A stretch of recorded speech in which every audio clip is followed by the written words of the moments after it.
अस्सलाम वालेकुम students. Lesson number 10 respiration in organisms. Lesson हमारा कंप्लीट हो चुका है। क्वेश्चन आंसर्स हम कर रहे हैं। कल हमने third answer the following question in briefs यहाँ तक किए थे। आज हम fourth answer the following questions in detail यहाँ से कंटिन्यू करेंगे। ए पार्ट है explain the difference between breathing and respiration. आप लिखोगे ब्रीथिंग। ब्रीथिंग हम पॉइंट पॉइंट लिखेंगे। ब्रीथिंग का फर्स्ट पॉइंट है it is a process of inhaling and exhaling the air in and out of lungs. इसी तरह रेस्पिरेशन का फर्स्ट पॉइंट है it is a process of break down of glucose to produce energy. Breathing का second point it takes place in lungs. Respiration का second point है it takes place in cells. Breathing का third point है no energy is produced during the process. Respiration का third point है energy is released. Breathing का fourth point है it takes place through respiratory organs like lungs and nose. Respiration का fourth point it takes place in cells and cells organelles such as mitochondria. Such as यहाँ पे S लिखना, ठीक है, such as mitochondria. तो ये रहा आपका ए पार्ट का आंसर।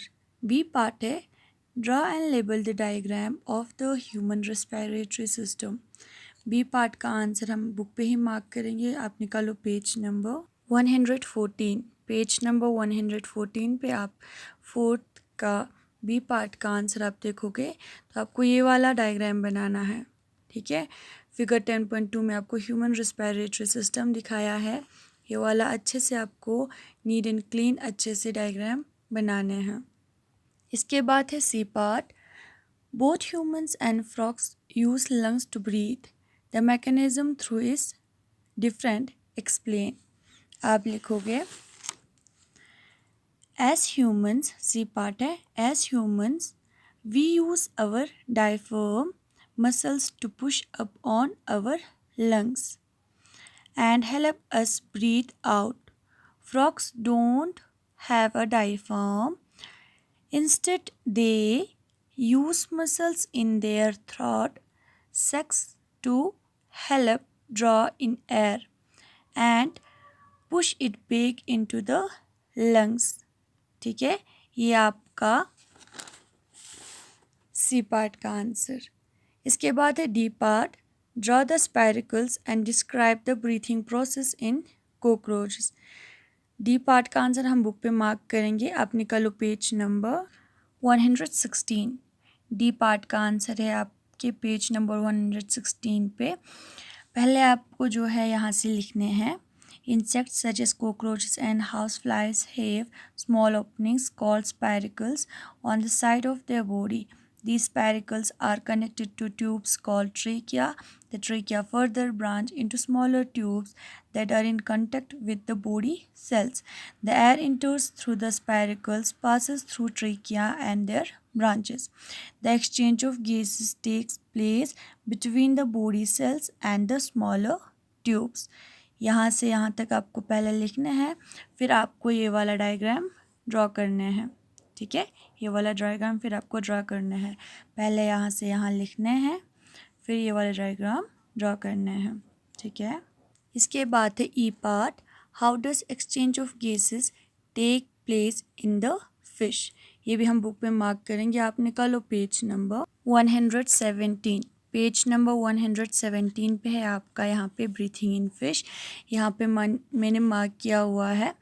ओपरक्यूलम की साइड से आपको मार्क करना है यहाँ से। When a fish opens its mouth, water enters the mouth and the operculum covering the gills closes. When the fish closes its mouth, the operculum opens, allowing fresh water rich in oxygen to cross the gills. As the water flows through the gills, exchange of gases take place.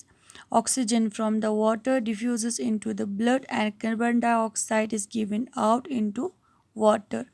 This water rich in carbon dioxide moves out.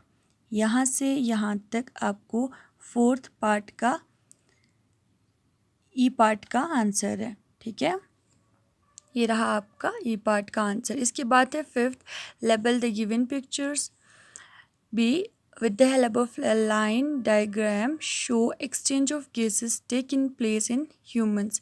यहाँ पे आपको जो है diagram दिखाया है, इसमें आपको जो है एक्सचेंज ऑफ गैसेस जो है किस जगह पे होते हैं ह्यूमंस में वो आपको दिखाने हैं। ठीक है, ये वाला जो है बुक पे आप लोग खुद कर लेना। थैंक यू, खुदा हाफिज़।